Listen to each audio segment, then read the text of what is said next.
afternoon and welcome to the Rotary Club of Fort Worth. Today is February 16th. It's Friday. I think we are in the Lent season now.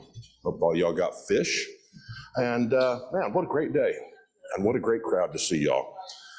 If y'all will please help me welcome John Burke, owner and president of Quantum Executive LLC, for our invocation, immediately followed thereafter by Harriet Harrell, principal at the Harrell Group, playing the national anthem. Please rise.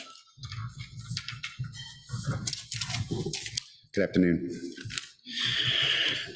Let us pray. Heavenly Father, we thank you for the gathering of these individuals who seek to serve others above themselves and seek to understand others through genuine community. Thank you for the great diversity among our members, all with differing gifts, cultures, experiences, and talents. Thank you for our country, the United States of America, and the gift of citizenship with all its benefits, security, opportunity, and affluence. And I pray that our eyes will see opportunities to help the disadvantaged and bless those afflicted and in need. May we walk through this day in godly wisdom, discernment, and boldness as we fulfill our callings in this life. Amen.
Thank you, Harriet. Thank you, John. All right, Karen Vermeer Fox, come on up. Founding partner, Quindigo Management, with a visitor welcome. Hello, Rotarians. All right, let me help you welcome our guests today. I'd like to introduce Michael Iglio, the guest of Allison Ricks. Michael, if you'll stand, we'll welcome you and wave. There's only three, so it's not long. Michael Martinez, guest of Tammy Terra.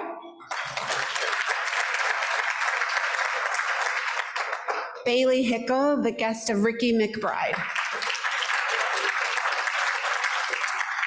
If you happen to think bringing guests is fun, I sit on the Minority Business Award Committee, and we have a lot of nominees that might want to come to a Rotary meeting.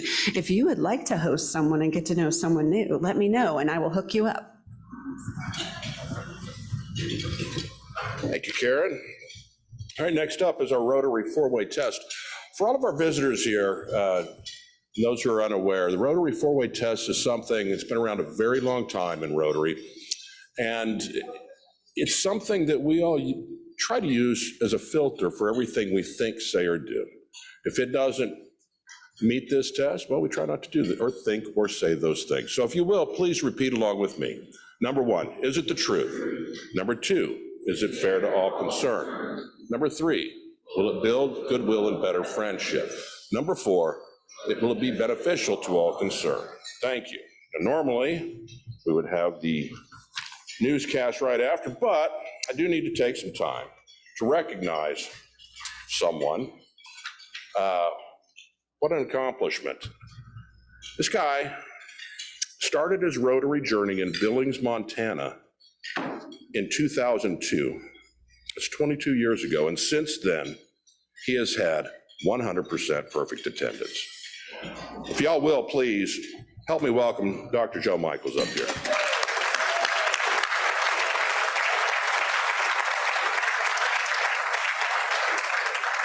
Have y'all heard that song that I've been everywhere? You know, I've been, and then they list off all these states and cities that they've been to.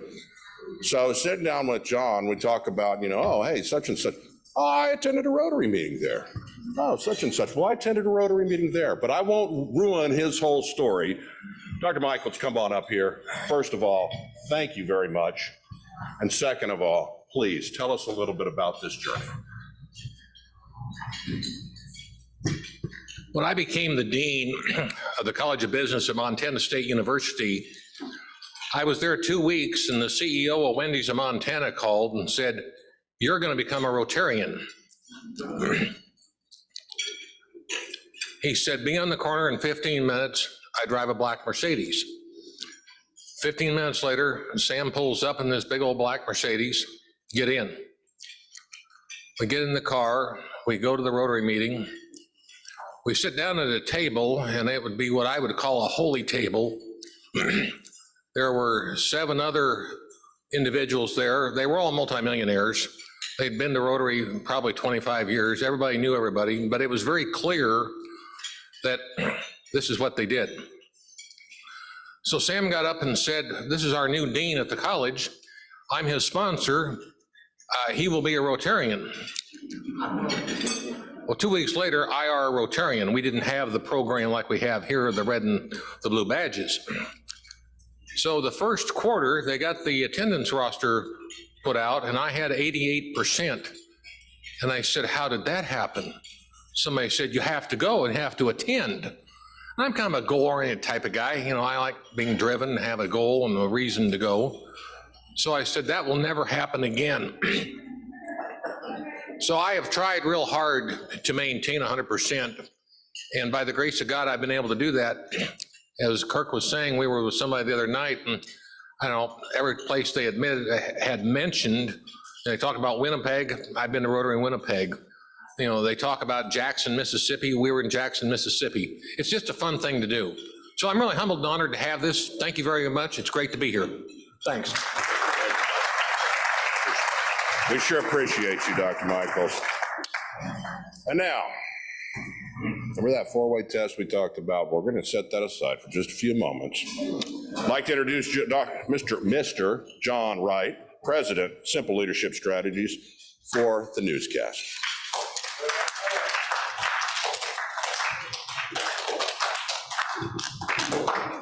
Thank you for that warm welcome.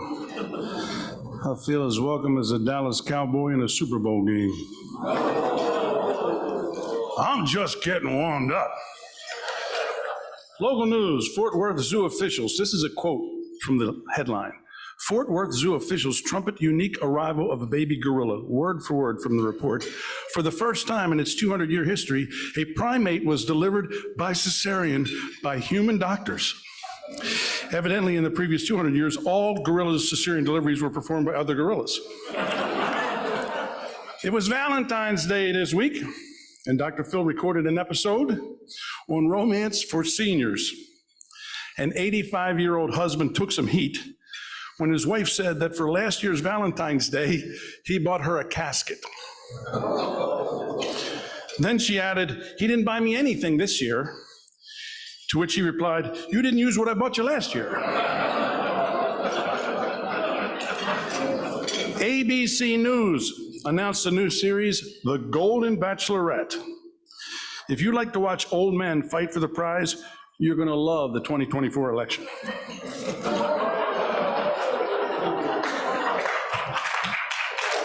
Dr. Fauci announced the release of his memoirs called On Call, A Doctor's Journey of Public Service. He wrote it in record time and is strongly recommending every American, including elementary school children, buy a copy right away and buy another copy in 6 months. The homeowner's gender gap widens. Ever heard of this?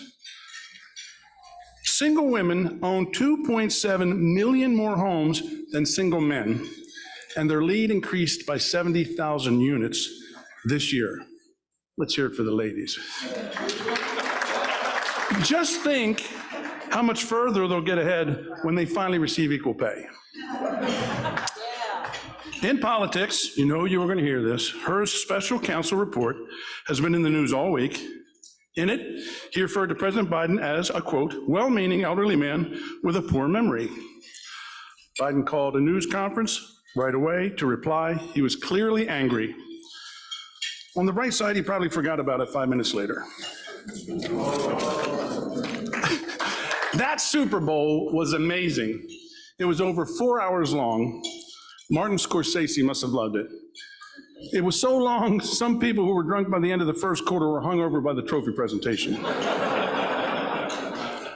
A Super Bowl commercial cost $7 million.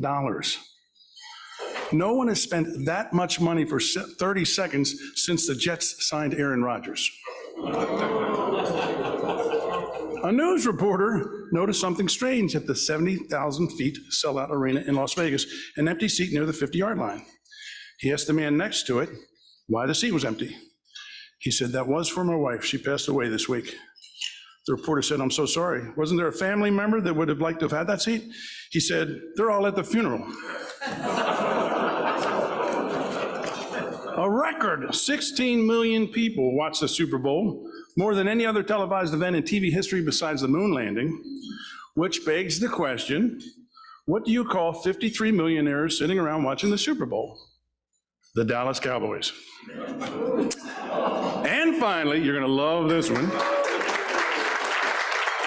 A Dallas second grade school teacher said to her students this week, I am a Cowboys fan and proud of it. If you are a Cowboys fan, raise your hand. Every hand but one went up. Jamie, the teacher said, are you not a Cowboys fan? No, she said, I'm a Chiefs fan. The teacher asked, why are you a Chiefs fan? Well, she said, my daddy's a Chiefs fan, my mommy's a Chiefs fan, so I'm a Chiefs fan. The teacher said, Jamie, you don't have to be everything your parents are. Suppose your daddy was a moron and your mommy was an idiot. What would you be? She said, then I'd be a Cowboys fan. It's going to be cold this weekend. It'd be a good time to think of a friend or a family member you haven't talked to in a long time. Call them up and let them know you're thinking about it. Thank you, President Kirk. Thank you, John. All right, we got a few announcements. First up, Ryan Jodich, President, Principal, Takapa Media. Come on up here.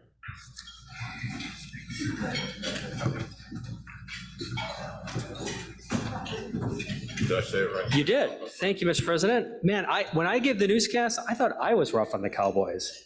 Wow. Okay, folks, I come here today as Rotary Foundation Chair, and my heart is full of happiness, and it's because I have a lot of good Rotary International news to share. As you know, we have had a district matching points program. It's now over. Due to that program, we are going to have 12 brand new Paul Harris Fellow distinctions in this club.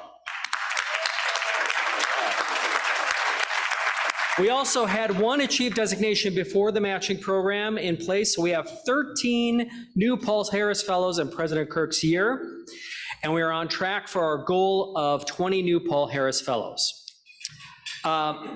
I want to also mention that we had 23 total people that took advantage of the matching program from the district. So applause to all of them too.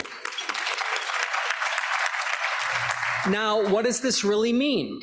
Yes, it's going to be nice to hand out those fellowships, but what it really means is that polio is going to continue to be eradicated. I think I saw this morning, 16 weeks since a new case. Villages are going to have clean water. Kids all around the world are going to be able to read. And most importantly, we have money coming right back here to the Fort Worth area in 3 years for all sorts of community projects that we deem are important. Now, do you see why I am so happy? But wait, there's more. Due to the wisdom of our board, our club is extending the matching program to March 31st. Let me say that again. Our club is extending the matching points program to March 31st. Please applaud that. If you missed this or forgot or think now maybe, hey, I should do that, you have one more chance to get those matching points. The rules are very similar to the district match, so let's go over them. We're running through March 31st. And donations of $250 to $500 qualify.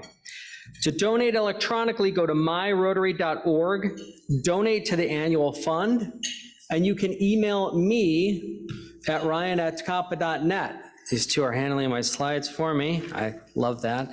Always important to point out, we are not asking you to forget your other commitments. We're just saying, please make us an and to those commitments. We have a QR code, it's the last slide, guys, that has our information, so if you guys want to take a picture of that, keep going. That'll have all that information I just rattled off. So you take a picture of that or scan it now, put in the link. I'll also have a fresh report of people's donation history. I have that with me, and a paper copy of how to donate if you'd like to see me quickly after the meeting. I would love to be up here in April, nice and happy again, because we got some more Paul Harris Fellow designations, which means people around the world and right here at home are going to live better lives. Thank you. 7 short? All right. We are 7 short of our goal of 20 for the year. We got 13 already. We've made a great start on that. And this is a wonderful program.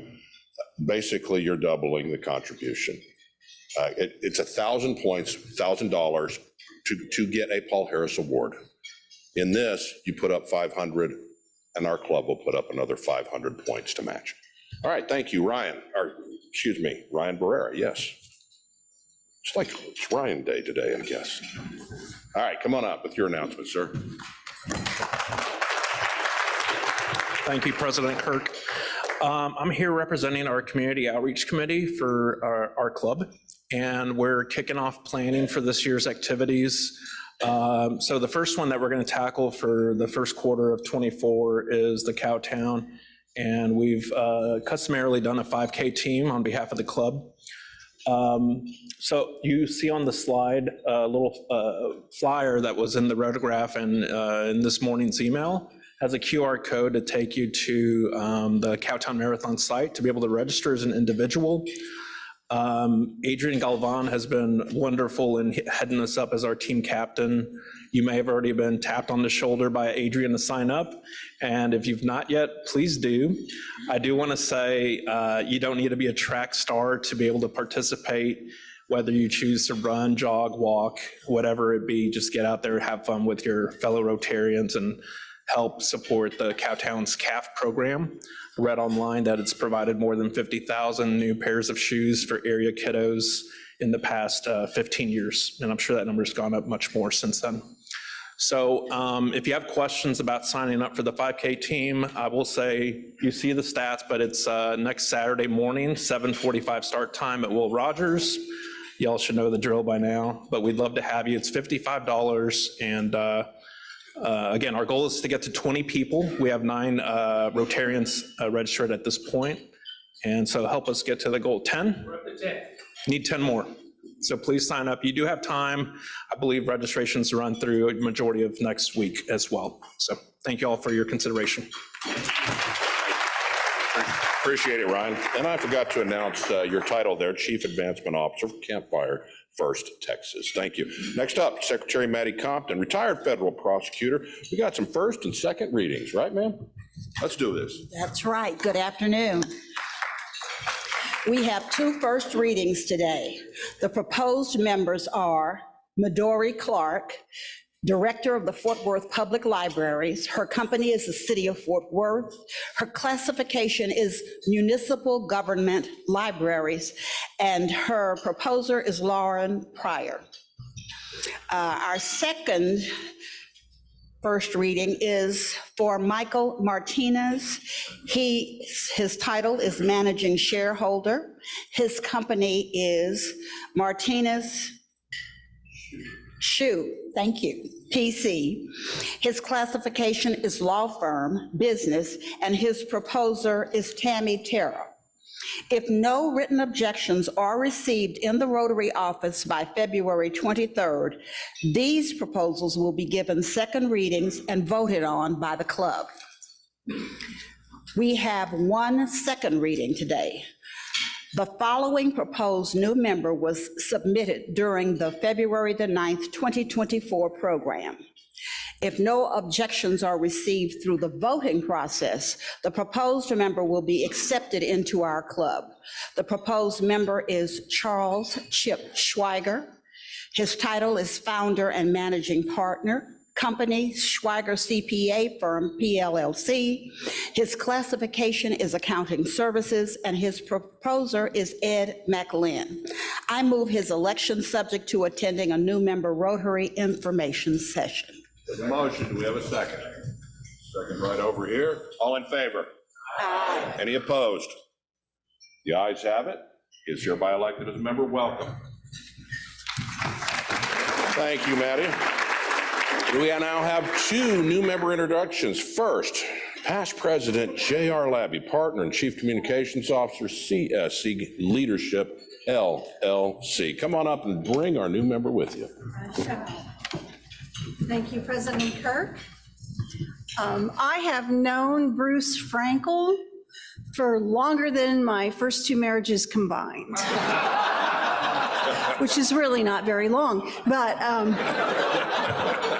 I had the opportunity of meeting Bruce back when our city was really struggling with unsheltered individuals experiencing homelessness, and I worked at the Star-Telegram. And he was and continues to be at the point of the spear for our community's response to individuals who were not born as fortunate as we are, whose lives are not as productive and as ours are, and finding ways of helping these individuals be sheltered and have dignity brought to their lives so that they can live the best life for themselves. He is a funny guy, funny in a couple of ways, but he's also very athletic. He climbs huge mountain peaks and does stuff that normal people without good insurance wouldn't do. But it is my pleasure to introduce him for the second time as a member of our Rotary Club.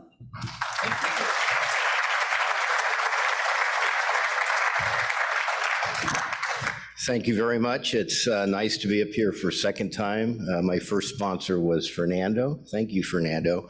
During COVID, we got very busy at the DRC providing shelter for people for over a year at the convention center. I just didn't have time to attend meetings, so I dropped my membership. So it's nice to be back.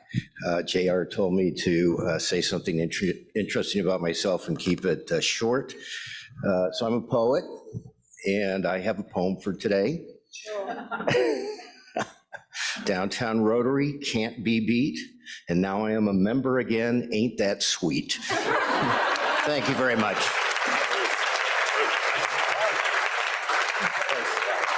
Welcome back. Thank you so much. Welcome back, sir. I've had the pleasure of meeting Bruce up here right after I joined, so it's good to see you back, my friend. Next up, Victor Neal, come on up. I think you have someone, right? I do. All right, bring him. Victor is VP of Marketing and Development for Hope Farm, Fort Worth, Inc. Come on. Thank you, President Kirk. When I get my glasses so I can make sure and read this right. So today I have the pleasure of introducing our newest Rotarian, Allison Ricks, who I've known, so we were talking about it the other day, I've known Allison for at least 20 and probably closer to 25 years. But it's really over the past 5 years that I've been doing work for Hope Farm that I've really seen what her heart's about and her heart for service. Allison's a graduate of Texas Tech University, so she is probably happy with the most recent Super Bowl results. She and her husband Tug are the proud parents of Clement, who's wrapping up his senior year of high school before heading off to become a Missouri Tiger. Allison spent more than 14 years in medical sales and management and is the founder of Allison Ricks, Inc., a national recruiting firm for the pharmaceutical, medical device, and biotechnical industry. She is also the current board chair of Catholic Charities of Fort Worth, an organization that, if you're not familiar with, is doing amazing work in our community. And also, more importantly, Allison truly represents the Rotary motto of service above self, and in her spare time enjoys cycling, volunteering, and college sports. So with that said, please welcome Allison Ricks.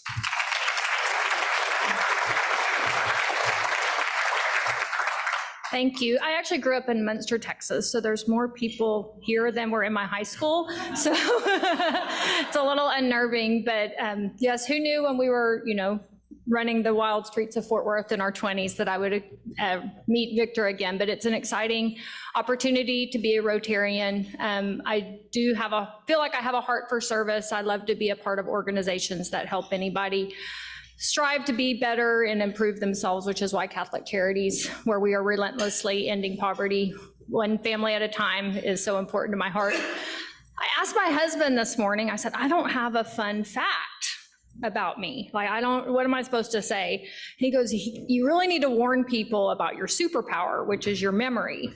And so I guess that's like my fun fact. If I have a photographic memory. When I was in college, I worked for the Dean of Agriculture at Texas Tech, and it was a fun party trick that if I met you, I could tell you your middle name, your major, your hometown, and within 1/10 of a point, your GPA. So if anybody was at Tech with me in the 90s and you worry about if anybody remembered, I do. So, but that does, I say I have one skill in life and one skill only, and that's if you need help or need to find someone to call, I got a guy, I always know a guy. So that's where my skill in recruiting comes in, and usually that's where I can help be of service, is always connecting people and matching them with who can help them whatever they need to help with. So I'm excited to be here, thank you.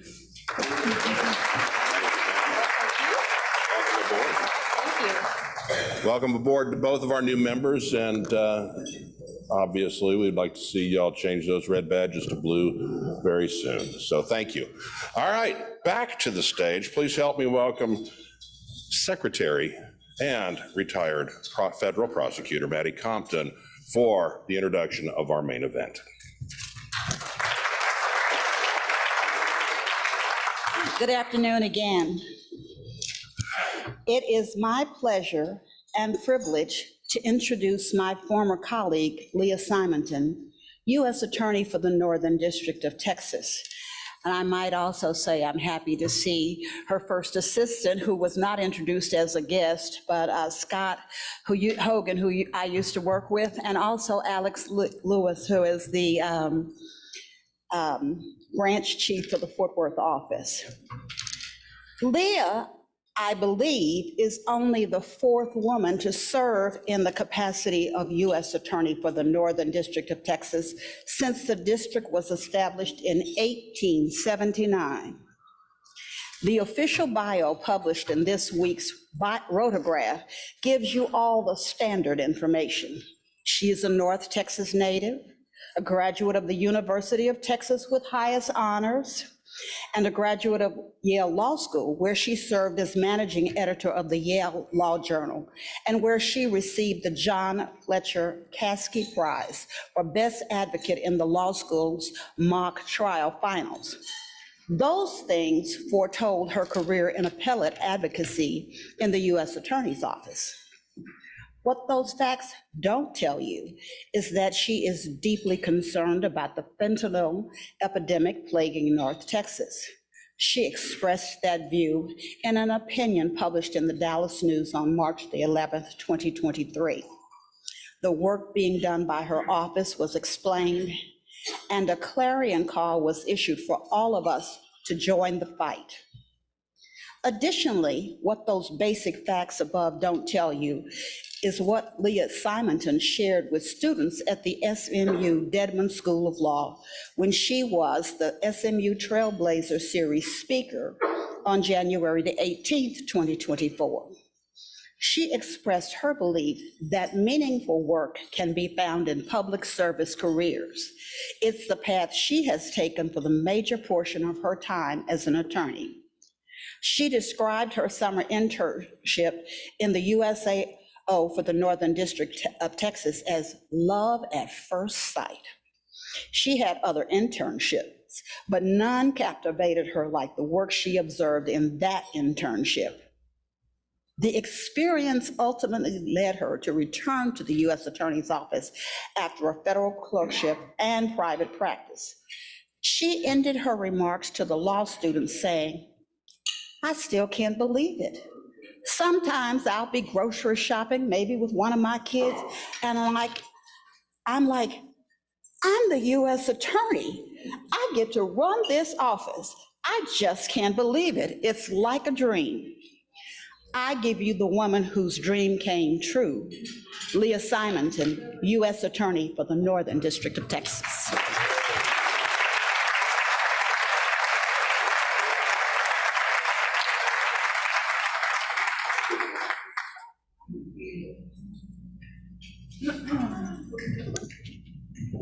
Well, thank you. Gosh, that was an amazing introduction, Maddie. I just should just not even get up here.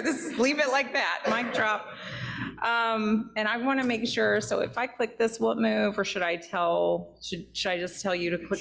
Yeah, it should. Okay, good. I want to just make sure that do I point it in a certain direction? Because I have a lot of very interesting. I'm just gonna say next slide. Hi, everyone. It is such an honor to be here. I am just so appreciative that you invited me to speak here. I spend a lot of time in Fort Worth as a U.S. attorney, and I worked on a lot of cases in Fort Worth when I was an AUSA or assistant U.S. attorney. I love Fort Worth, and I'm glad that this job actually allows me to be over here more. And I did want to bring my two top managers who are over Fort Worth here, and I'll go ahead and introduce them, and I want you guys to stand up, which I'm sorry I'm embarrassing you. But Scott Hogan is my first assistant U.S. attorney. I always like to say what that means, if I get hit by a bus, he will be the U.S. attorney tomorrow. So he's very important, but he has a lot of really good, he's not like the vice president because he does really important stuff for our office every day that is mandated. I like the role of the vice president, but his main job is not to be a spare. It is to actually run the office with me, but he would, if I left the office, he would be the U.S. attorney. So it's a very important responsibility he has. And then Alex Lewis is our Fort Worth branch chief. I've known Alex for a long time, and so has Scott. And the important thing for you to know, other than the fact that they are both incredibly wonderful people and public servants, is that they both have a strong connection to this area. They both started in the Fort Worth office, not in the Dallas office. So two of my top managers are rooted in this community. Scott lives in Tarrant County, he lives in Grapevine, and then Alex has lived in Tarrant County forever, but now you live in, what is the name of your town? Brock, for those of you who know Brock. Okay, Parker County now, yeah. And he has been in Fort Worth for the majority of his career with our office. So we have a very strong Fort Worth presence in the management of our office. And I should also say our criminal chief, who I'll talk about later, who manages all the criminal cases in the district, spends a ton of time over here too. She lives in Midlothian, so she can go either way when she's driving in to the DFW area. So you heard a little bit about my background, and we'll go ahead and switch. I wanted to highlight a few things that are especially important to me, and that is, okay, next slide. That is, we are making an impact. That's what I want this time with you to be focused on, is the impact that since I've become U.S. attorney, I have focused on making throughout the entire district, highlighting what we're doing in Fort Worth. You heard Maddie say that I am a native of this area. I was technically born in Louisiana, moved here in junior high. So ever since junior high, I have been a Texas native. I grew up in the Garland-Richardson area, went to L.V. Berkner High School in Richardson, Texas. For anyone who knows that, it's a very big high school over there. UT, obviously, for undergrad. My husband, incidentally, is from the same part of the North Dallas suburb area. And we chose to come here after we became attorneys in law school. Maddie also said that, so my roots in this community go really back a long way, but also my roots in the office. So my first legal job was for the U.S. Attorney's Office that I am the head of right now. Not a lot of people can say that. It really was love at first sight. I loved the type of work we get to do, supporting the communities, helping victims, learning about crimes. It's true crime is really popular in podcasts and Dateline and things like that. And that's what I was experiencing every day, is just learning about what people are doing, sort of in the criminal realm. And it was fascinating, and that we were helping to stop that. So, and I'll talk later, but working with the law enforcement was so important to me. And I really focused on strengthening and reinforcing, making new connections with law enforcement. I'll talk more about that later. So I got into the office as quickly as I could after law school. It was what I would have done if I could without doing any other type of practice. But unfortunately, the time they wanted us to get experience before we became AUSAs. So I found a job at a law firm, Haynes & Boone in Dallas, which was wonderful. But my true passion was always this office. So I got in there really early. I was 8 months pregnant when I interviewed with my first child. I couldn't even button my suit jacket. I'm like, I hope this is okay that I'm interviewing now. I was hired immediately before I gave birth. And then I used my maternity leave, so to speak, as a background check. They give you a long background check before you are able to enter service in our office.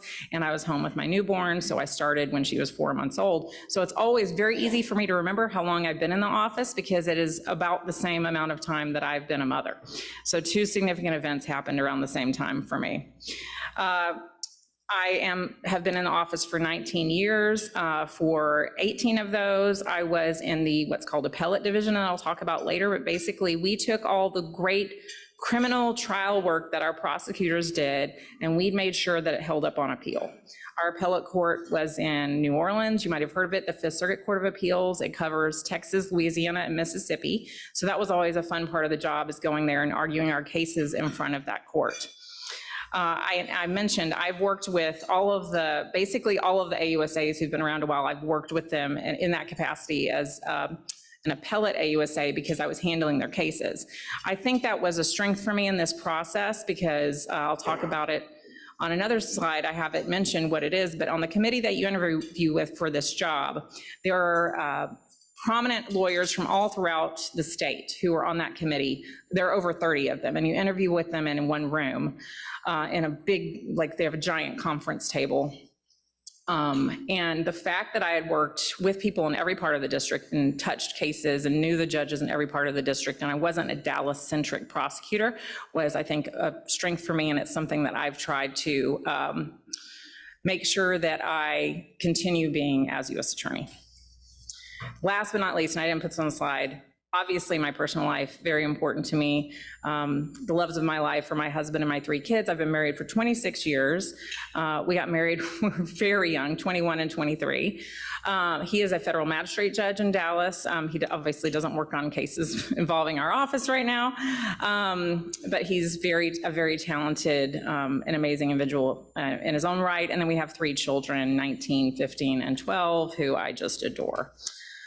So next slide, we're going to talk about what is the U.S. Attorney. I liked doing this because, y'all are all really smart. You're so impressive, and I thought you might want a little history lesson on what it is, because it's not quite as well-known of a job as the district attorney. We are kind of like the federal version of a district attorney, but there are some differences.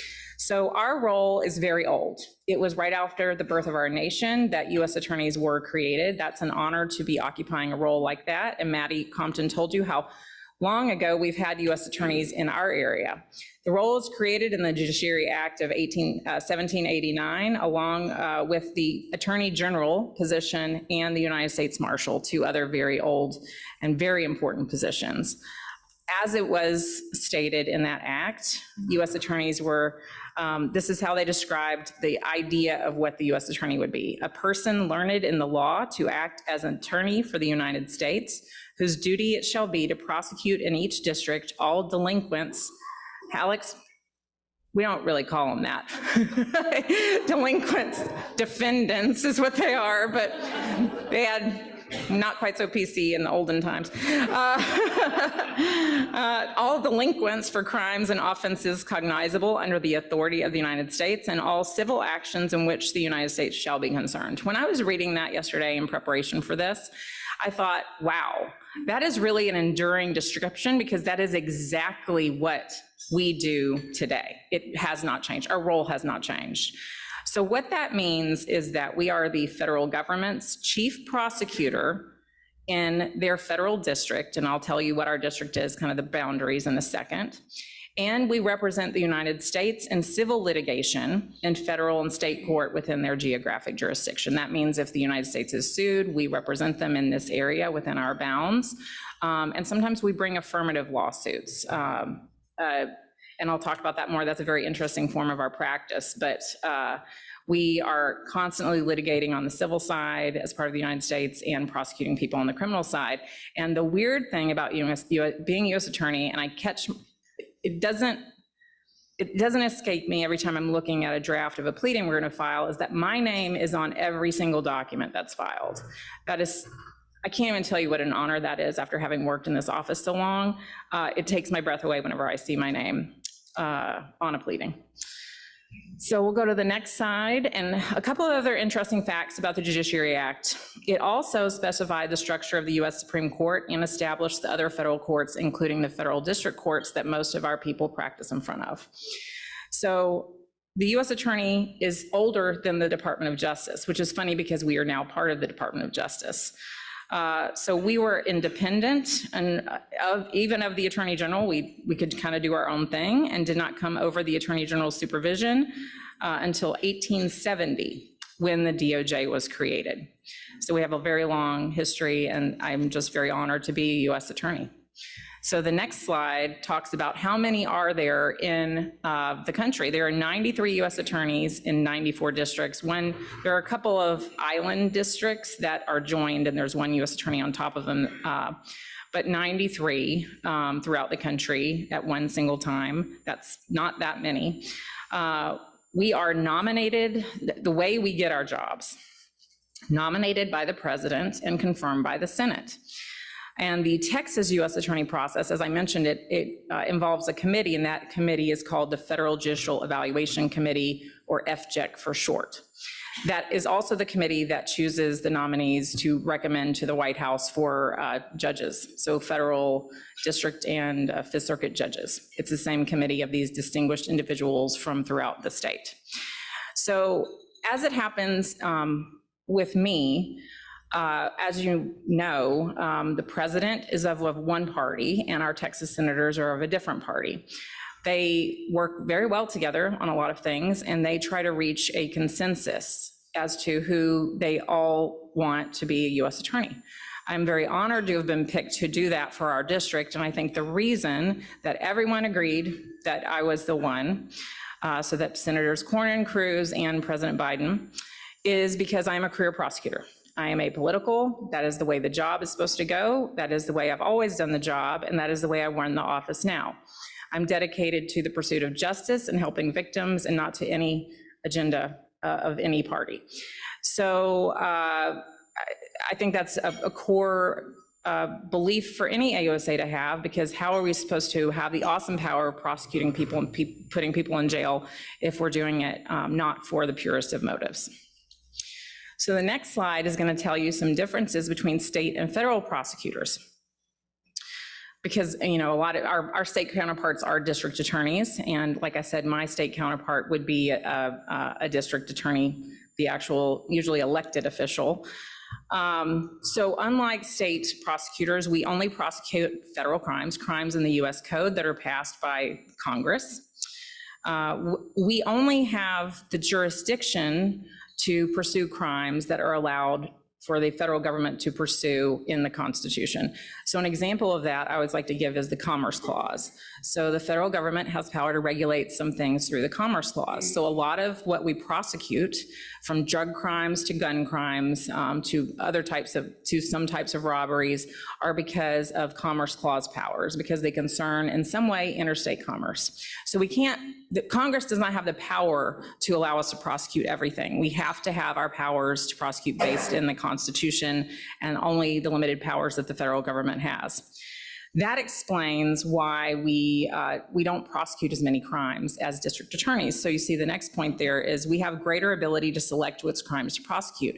So unlike a district attorney's office, who is constantly having intake from police stations, from DPS, all kinds of law enforcement entities, and they really have to take most of what they get because that is what they're charged in doing.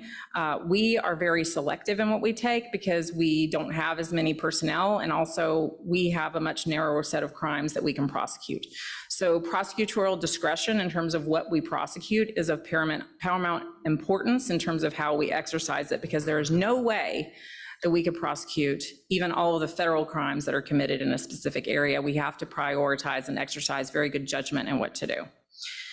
We also cover a much larger geographic area than any district attorney's office, and I'll show you that in a second, what our area encompasses. And we don't primarily work with state and local officers. We work primarily with federal agencies.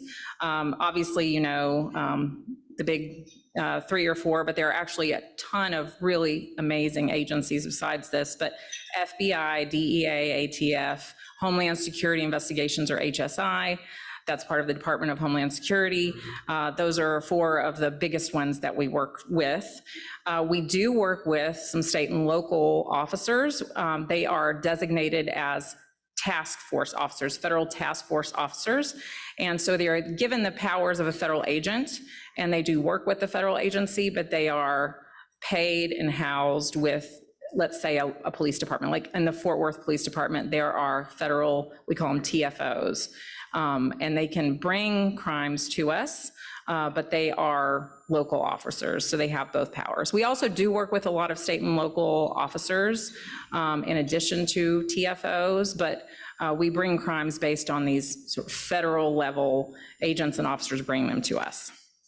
And of course, we primarily appear in federal court. There are some exceptions. Every once in a while, we appear in state court, but mostly federal.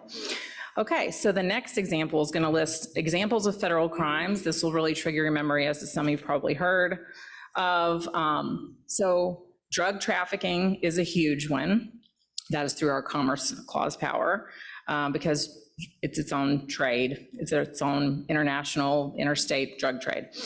Human trafficking, that is huge right now in terms of priorities for every agency that has powers to prosecute that. That can be trafficking for labor purposes or sex trafficking. Unfortunately, it happens for all kinds of different reasons. Child exploitation, that encompasses child pornography, enticement of a child, things that happen over the internet, because we have the power to prosecute things that involve facilities of interstate commerce, which include phones, internet, mail.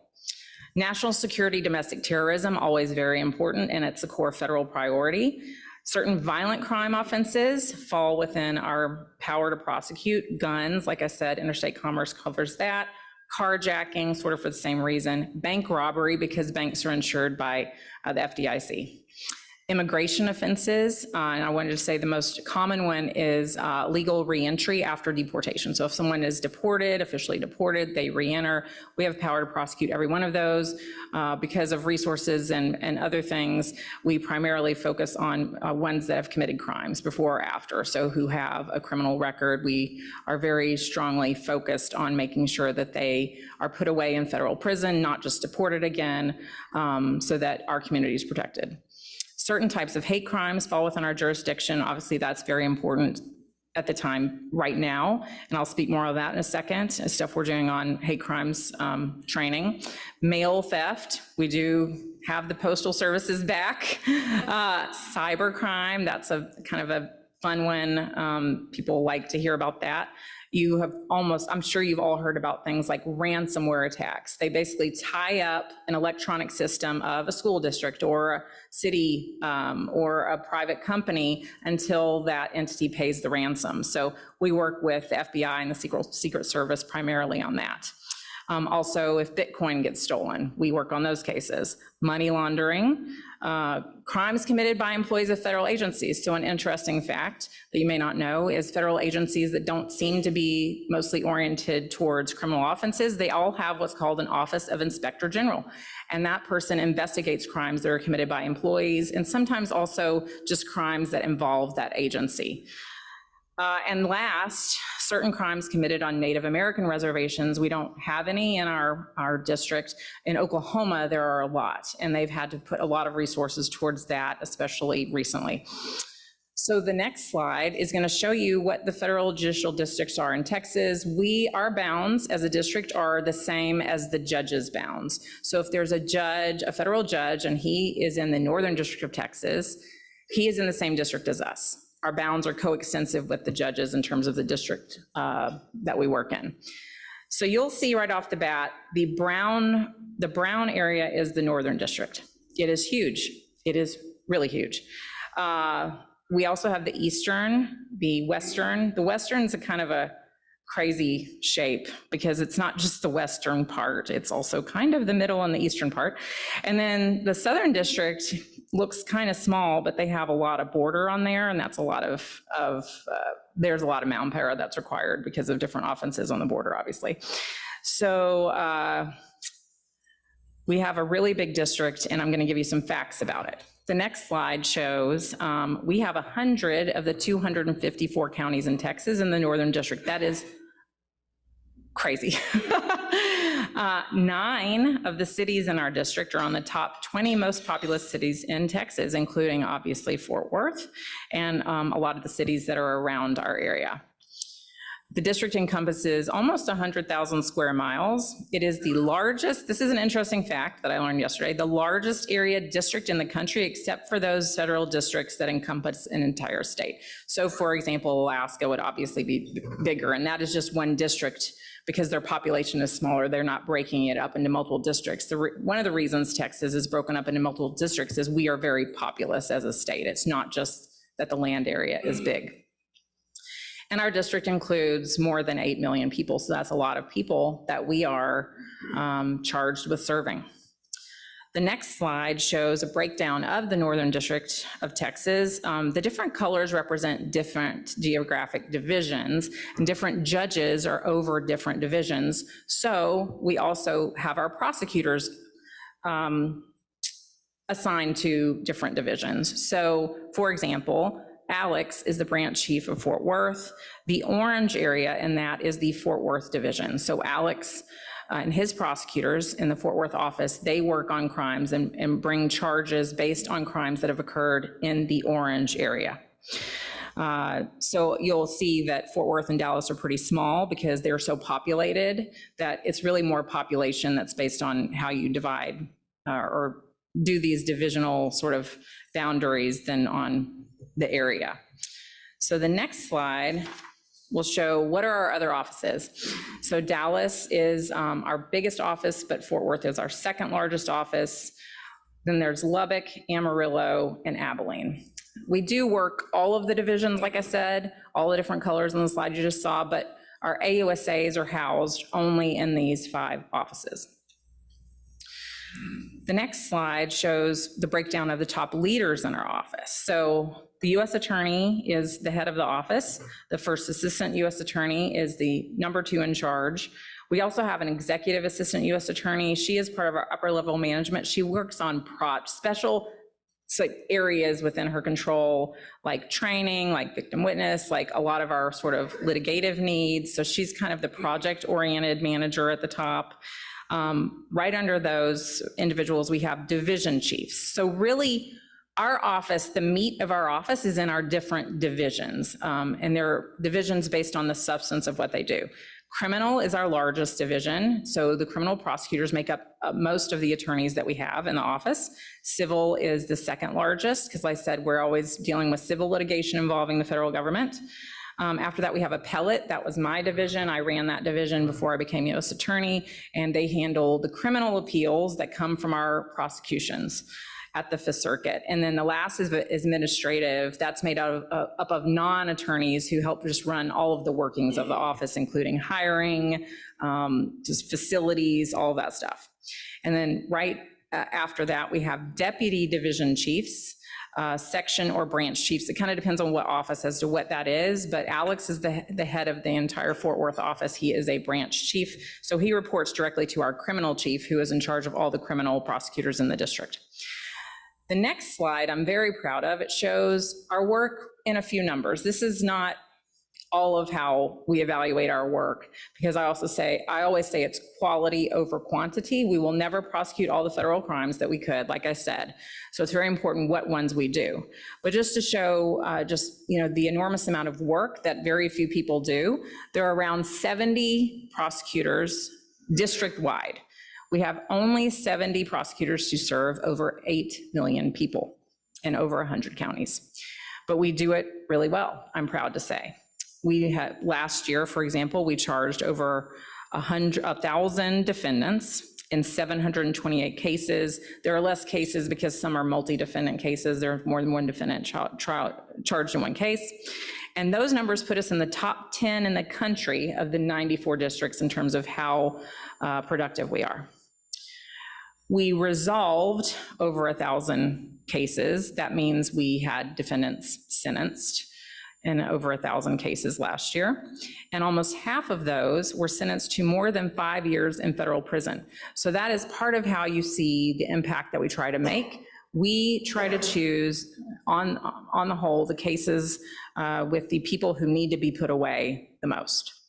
And so we seek high sentences very often in our cases, much more so than you would see in a state system where they have to deal with simple assaults, like stealing a purse. We deal with things where there's usually a huge impact to the victims or the community in some way, and so we seek a lot of time in a lot of cases. And one thing to know, which you might have heard, there's no parole in the federal system, so they will be serving most of that time. They get a little bit of credit for good conduct, but that's really it. There's no parole, so if you get 10 years, you're going to serve almost 10 years. You're not going to serve just 5 years, and we like that. The next slide is a breakdown of what types of cases do we work on. This isn't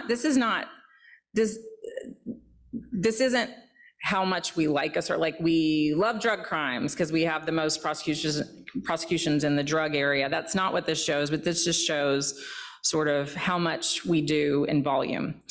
Number one is violent crime. That might be surprising because you think violent crime prosecuted by the state, but there's a lot of people who are repeat offenders. That's who we focus on, and we try to put them away from a longer time than they typically would be getting in the state system.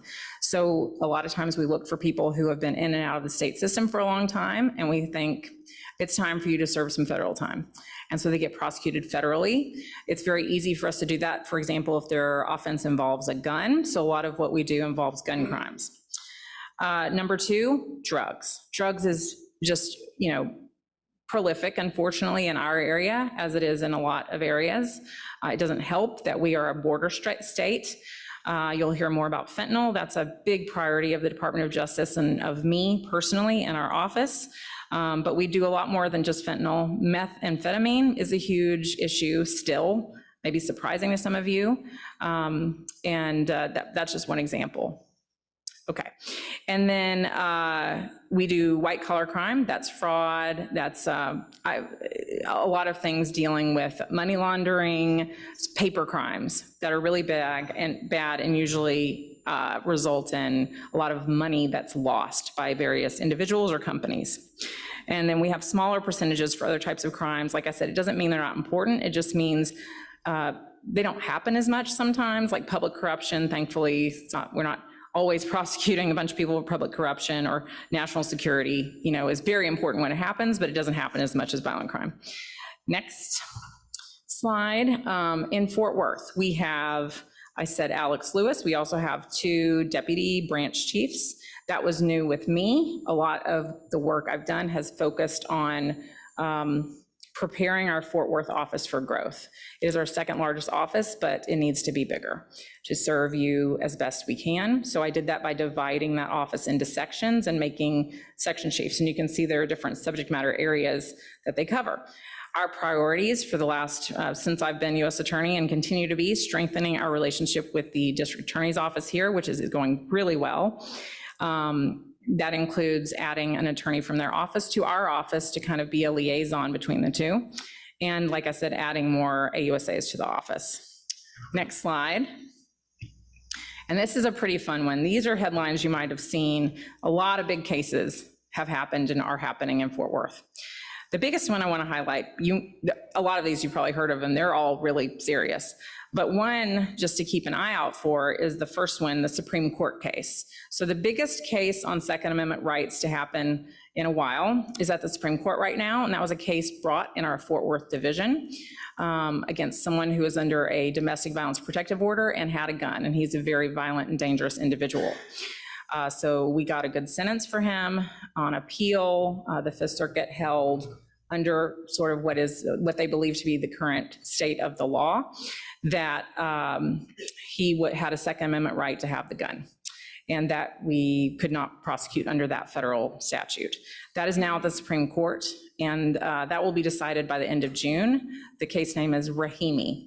So if you keep an eye out, it will definitely be on probably the national news about Rahimi, and that's a case from your community. We are very proud of that case. Next slide. All right. Current district-wide case priorities. National security is always going to be important to us, including domestic terrorism. We always have to be on call to answer for those crimes. Fentanyl in the drug context is huge. I think you understand why, because I'm sure you all see it can kill people immediately. It is like taking poison. It is like nothing that drug prosecutors have ever seen in the drug context, and it's killing our children and our young adults. And so that has been a huge priority for me personally. Violent crime, like I said, threats against public officials, including judges, we take those very seriously. We protect our public officials, including our judges. Hate crimes, obviously right now with the war between Israel and Hamas, that has taken on a new level of importance. It's always been important, but even more so now. And then fraud on the criminal and civil side, especially outside of Dallas. We're trying to grow our fraud practice in all parts of the district, including Fort Worth. We've had some great cases, and we're going to bring even more. Next slide.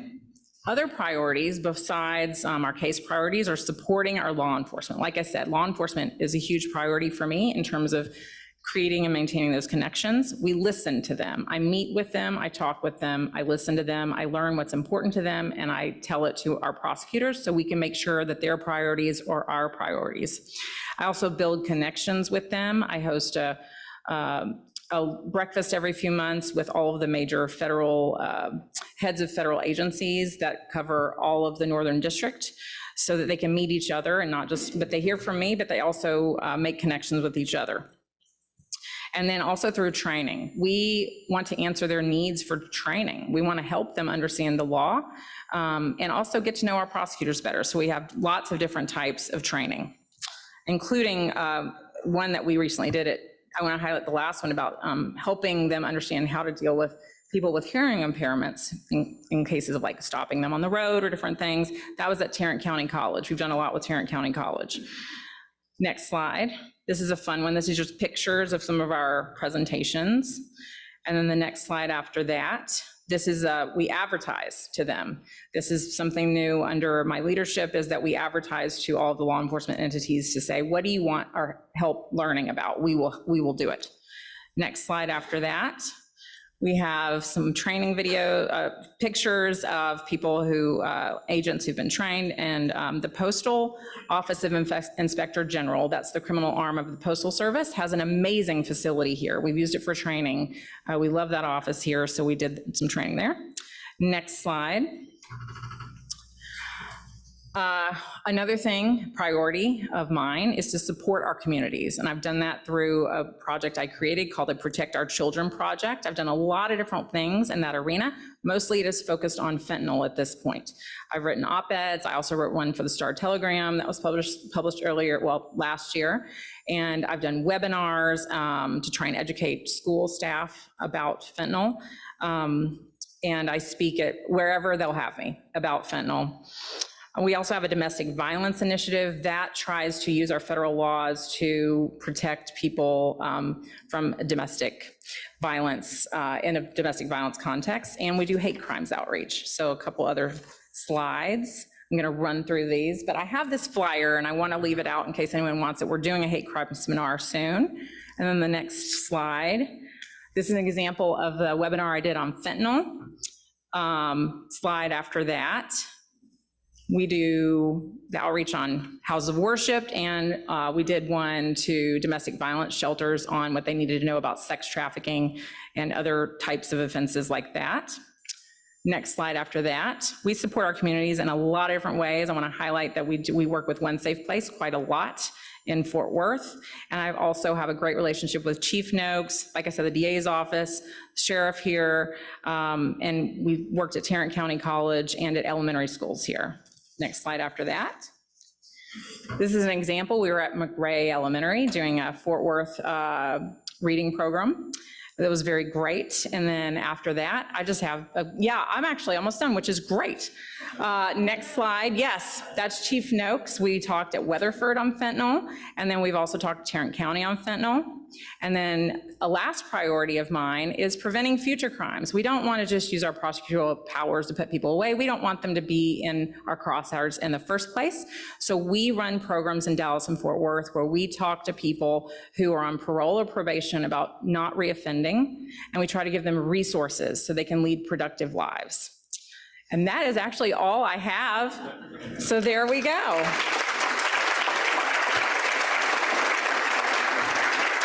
Thank you again so much for having me, and I just hope that you take away from this that we are just working as hard as we can, firing on all cylinders, using all the resources we have to serve this area and all the other areas of North Texas. Thank you. Stay up here for a minute. Oh, thank you. Okay. First of all, are you going to be available? Can you hang around a few minutes after for anyone who has any questions or Yes, wants to can I chat? have 5 minutes? Yes, I can. Okay, excellent. I have a meeting with the judge at 1:30, but he's All right. right down there. Good deal. We got plenty of judges in here. Anyway, as Ryan Jodich touched on earlier, one of the big pushes of Rotary worldwide is to eradicate polio. And we are this close. From 250,000 new cases a year in the 1980s to 23 cases total worldwide last year. We expect to eradicate it and make it a dead disease by the year 2026. So in honor of your presentation today, our club has donated to the Rotary Polio Plus Fund, and this is a memento of that. Thank you so much. Thank you very much. Thank you. You bet. Thank you for having me. All right, a couple quick announcements. First of all, we've got some programs coming up. Anyone who wants to sponsor those or knows somebody, has any acquaintances or business friends that want to sponsor, we've got some openings. Please see Trantron after the meeting if you would like to do so. Closing announcements, Finance Committee meeting, Rotary office, that's Suite 305 on the 3rd floor. You got to use this elevator bank to get down to it. The other one will take you to the garage. This one will take you to the 3rd floor. Next week, February 23rd, Peter Tehan on the Rotary flight to end polio. This guy flew around the world raising funds, and it is a phenomenal story. With that, everybody have a great weekend. Thanks for being here. This meeting is adjourned.